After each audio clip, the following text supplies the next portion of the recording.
감사합니다. 오늘도 우리에게 하나님의 귀한 말씀을 주십니다. 우리에게 들을 귀를 주시고 마음을 주시고 순종할 그러한 마음도 허락하여 주옵소서. 순종할 힘도 지혜도 주님께서 주시기를 원합니다. 존귀하신 예수 그리스도의 이름으로 기도드립니다. 여러분, 오늘 함께 읽은 본문 말씀의 내용 보듯이 하늘에 보물을 쌓는다, 이런 말을 들으시면 어떤 생각이 드십니까? 하늘에 보물을 쌓는다. 언뜻 드는 생각이 하늘에 보물을 쌓는다 하니까 세상적인 어떤 모든 노력을 그만두고 뭔가 어떤 특별한 하늘과 어울릴 법한 어떤 세상 것과는 다른 어떤 노력을 해야 하는 거 아닐까, 이런 생각이 들지 않으십니까? 그런데 예수님의 가르침은 그런 이분법적인 것이 아닙니다.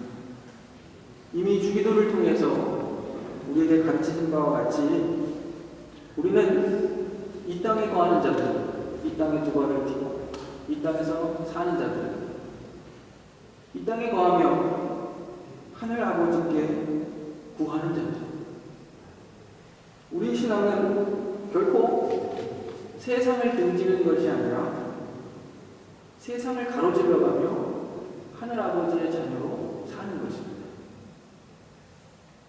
오늘 본문 말씀은 쉬운 듯 보이지만 이런 차원에서 곰곰이 되새겨 보아야 할 그런 본문입니다. 여기서 우리가 꼭 짚고 넘어가야 할 것이 있습니다.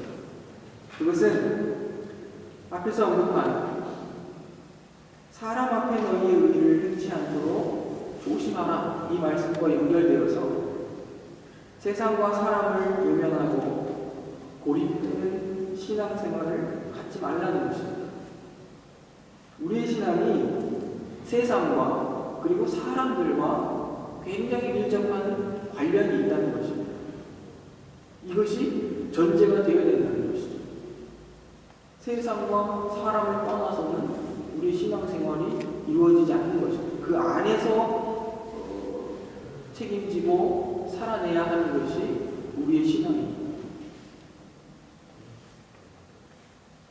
이 하늘에 쌓은 보물에 관한 싸움, 이 세상 속에서 이루어져야 하기 때문에 우리에게는 시험입니다.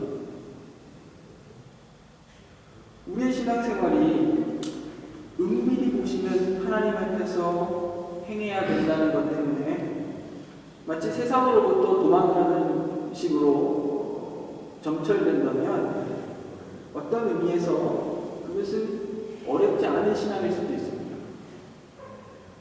세상으로부터 도망간다. 그러나 이 세상 속에서 믿지 않는 사람들과 같은 삶의 현장 속에서 하늘의 보물을 쌓아야 한다는 것 때문에 어려움이 있는 것입니다. 우리는 종종 어떤 수도 공동체나 공동체의 어떤 신앙을 하는 그런 어떤 수도원 공동체 같은 경우에 약간 비판적인 시각으로 보는 경우들이 있습니다. 어떤 면에서냐면, 예를 들면 세상과 담을 쌓았다, 이런 면이죠. 옛날 중세 수도원들이 그랬고, 혹은 동방 교부들 가운데에는 속세로부터 죄의 유혹과 그 죄악가득한 세상으로부터 자신을 지키기 위해 먼 사막 한가운데 들어서 높은 탑을 쌓고 그 위에 올라가서 기도하는 사람들이 있었습니다. 그래서 우리는 쉽게 그들을 비판하기도 하죠. 우리의 신앙이 그렇게 괴리되어서는 안 된다. 그런데 실제 우리는 이 땅에 사는데 세상과 더불어서 살면서도 대단히 큰 담을 쌓고 사는 경향을 보입니다. 오히려 오늘날의 신앙 공동체들은 하루에 시간을 정해놓고 기도하는데 여러 차례 기도를 합니다. 그 기도의 내용들을 보면 전 세계에 하나님의 의와 평화가 이루어지기를 위해 기도하는 내용들입니다. 전 세계로부터 온 기도의 제목들을 가지고 기도하는 것이죠. 정작 우리는 세상 속에 살고 세상을 가로질러 산다 하면서도 굉장히 세상과 담을 쌓고 세상을 외면하는 스스로 고립되어 있는 모습을 보일 때도 있다는 것입니다. 결론적으로 먼저 말씀을 드리면 우리의 문제는 외적으로는 종교적으로 세상과 철저히 분리된 것처럼 보이고 또 내적으로는 끊임없이 세상적인 것을 추구한다는 것에 우리의 그 자기 모순이 있습니다.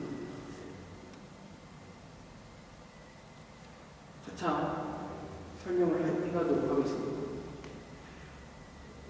우선 이런 차원에서 우리는 도망가서 숨는 것이 신앙이고 하늘에 쌓는 보물이라고 쉽게 이야기해서는 안 됩니다. 고린도후서 10장 5절 말씀을 통해 확인해 보면 우리의 싸움은 모든 이론을 파하며 하나님 아는 것을 대적하여 높아진 것을 다 파하고 모든 생각을 바로잡아 그리스도에게 복종케 하는 것이다. 이렇게 기록하고 있습니다. 우리가 어떤 명분을 걸고 어떤 내용과 어떤 내 형태를 신앙적으로 치장한다 할지라도 그것을 통해서 하나님이 대접받아야 할 자리에 자신을 앉히려고 한다면 그것은 모두 땅에 쌓는 보물인 것이요 거짓된 신앙인 것입니다. 우리는 종종 우리의 신앙생활을 어떤 형태적인 것으로 생각해서 하루 중에 얼마나 많은 시간을 할애하여 종교적인 행사에 참여하는가 그것을 그 사람의 신앙이라고 잘못 생각하거나 합니다. 그런 차원에서 일반적인 생활은 신앙생활과 관계없는 것이라 자꾸 생각을 하는 것입니다. 그렇지 않습니다. 성경에서 우리가 우리의 삶의 표본으로 기억해야 할 한 사람이 있습니다. 아브라함은 위인이나 영웅이 아니고 하나님 앞에 부름받은 모든 성도들의 한 모델입니다. 아브라함은 자신만 선택을 받은 것이 아니라 아브라함으로 인하여 모든 족속을 구원시키기 위한 하나님의 한 종으로 부름을 받았습니다. 그는 제사장이요 증인입니다. 그런데 아브라함의 생애를 보면 무슨 종교적인 행사를 하거나 어떤 특별한 대회를 하거나 일을 해서 하나님 앞에 어떤 사명을 감당하는 것이 아니라 그냥 사는 것입니다. 한평생을 우리처럼 지지고 볶고 사는 것입니다. 그러나 그의 삶 속에 하나님을 모시고 사는 것이 우리와 다른 것입니다. 우리가 보통 신앙적 차원에서 별로 점수를 주지 않는 것들, 먹고 살기 위해 애쓰고 아이들을 기르고 가정을 지켜나가기 위하여 찢고 볶는 일들을 통해서 하나님을 드러내는 것입니다. 아브라함은 하나님을 섬기고 하나님의 명령을 준행해서 살아갑니다. 그런데 그를 보고 옆에 있는 자들이 아브라함을 축복하기도 하고 저주하기도 하는 것은 아브라함의 삶을 보다 보면서 그가 섬기는 하나님, 그를 지키는 하나님에 대하여 그 사람들이 어떤 반응을 보인다는 것입니다. 무슨 선언을 하고 주장을 하고 운동을 해서 기독교가 증거되는 것이 아니라 우리의 존재 자체와 우리의 일상적인 삶 속에서 하나님이 드러나야 한다는 것입니다. 매주일 우리가 이렇게 모여서 예배드리는 모습, 어떻게 보면 믿지 않는 사람들에게는 굉장히 인상적인 것일 것입니다. 대단히 귀찮게 보여질 수도 있고 참 우리와 성경이 같고 우리와 같은 일상을 누리는 자들인데 멀쩡해 보이는데 저들이 저길 가는구나. 이것은 믿지 않는 사람들로 하여금 굉장히 생각을 하게 합니다. 그리고 어떤 면에서는 도전이 되는 것입니다. 저들은 왜 저기에 가는가?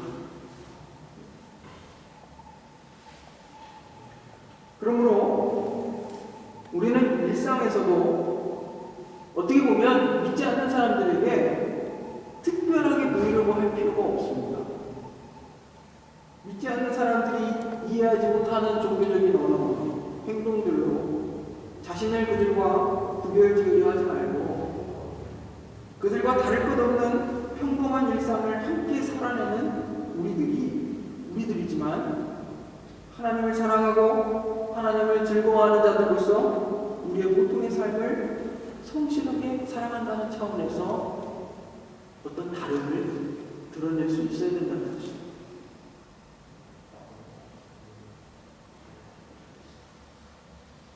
우리는 하나님의 사람이 됨으로써 누구나 살아가는 일상적인 것들을 다 그만두고 이제 구름 위에 하나님만 매일 만나고 얼굴에 빛이 나는 딴 사람으로 살아가는 것이 아니에요.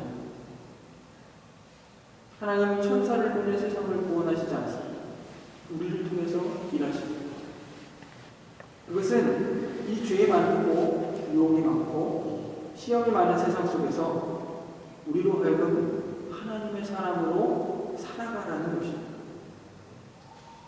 그래서 우리의 모든 것, 우리의 존재, 인생, 우리의 재주와 능력을 어떻게 하나님께 복종시키느냐로 이 싸움을 해야 하는 것입니다.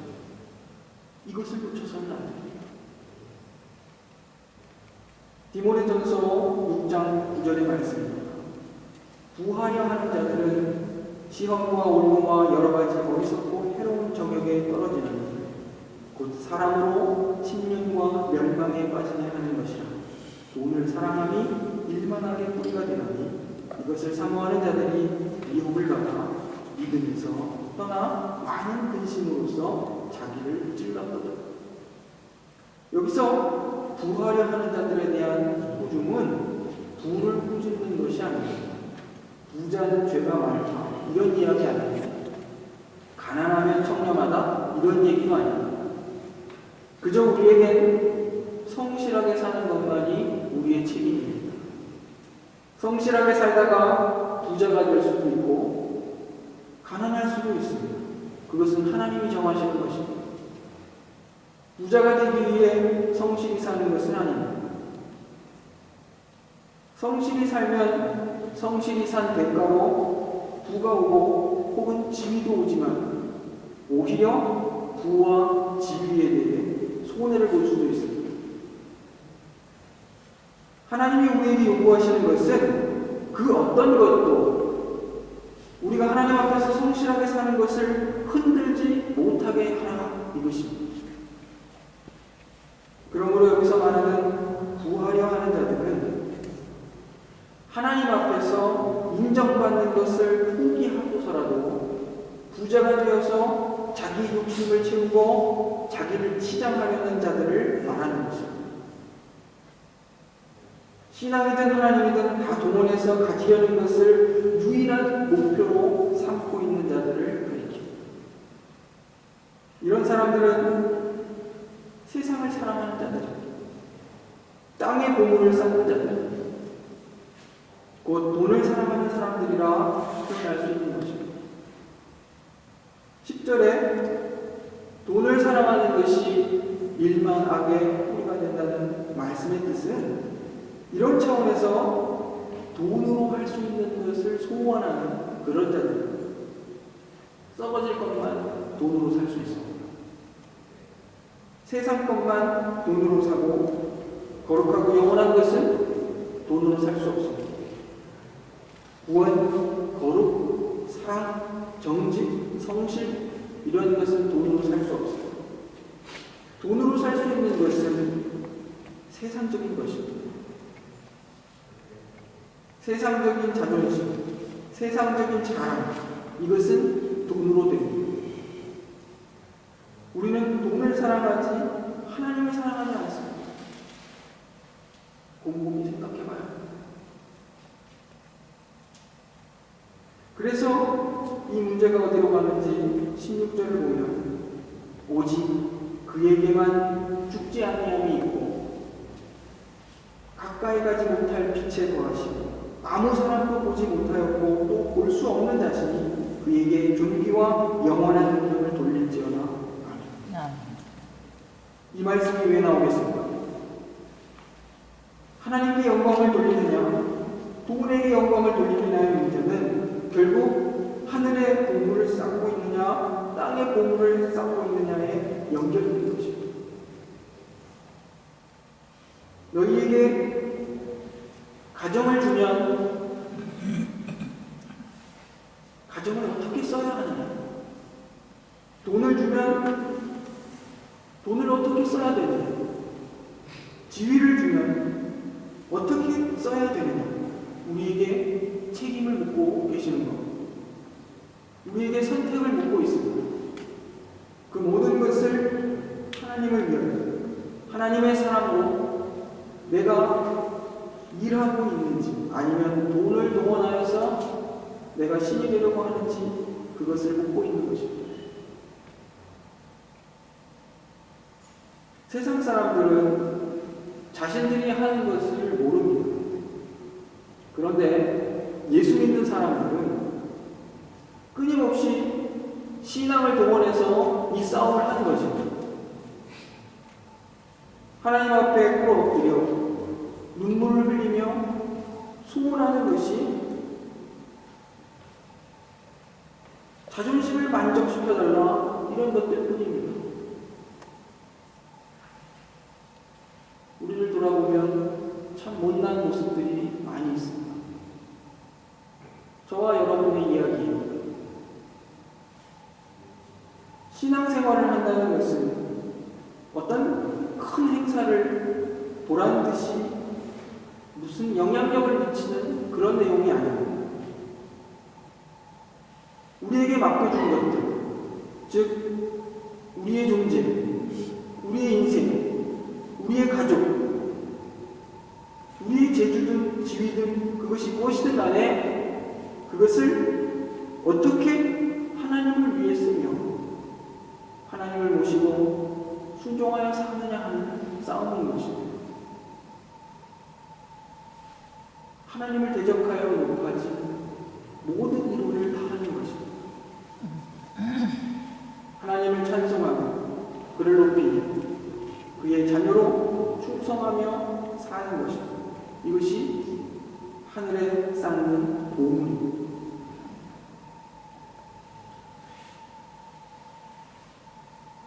이 말씀을 종합해 보면 우리는 이런 결론에 이릅니다. 우리는 더 이상 하나님의 사람으로 살기 위해서 신앙인으로 성공하기 위해 무슨 지위를 달라, 무슨 능력을 달라 요구할 필요가 없습니다. 가졌느냐 안 가졌느냐, 배웠느냐 못 배웠느냐 문제가 아닙니다. 우리에게 무엇을 맡기셨는가 그것을 아는 것이 중요합니다. 하나님이 높은 지위를 주셨으니까 그러면 하나님의 사람으로 하나님을 믿는 사람답게 사용하는 것입니다. 하나님이 여러 병약한 것을 주셨으니까 그것을 하나님의 사람으로서 감내해내는 것입니다. 하나님을 믿는 사람이 어떻게 하나님을 의지하여 다른 무엇보다 하나님을 더 사랑하고 높이며 어떤 어려움과 고난에도 불구하고 하나님 때문에 하나님으로 인하여 만족하는가를 보이는 이 일에는 동등하게 맡은 바 우리에게 책임만 있을 뿐이지 자랑이 있을 수 없음을 기억하시길 바랍니다. 이 하늘에 쌓는 보물에 관한 싸움을 무엇이 부족하다, 무엇이 필요하다 이러한 것들로 핑계대지 않고 성실하게 하나님을 높이고 하나님을 의지해 살아가고 그분께 순종하여 사는 삶을 통해서 잘 수행해가는 믿음의 성도들이 되시기를 간절히 소망합니다. 기도하겠습니다.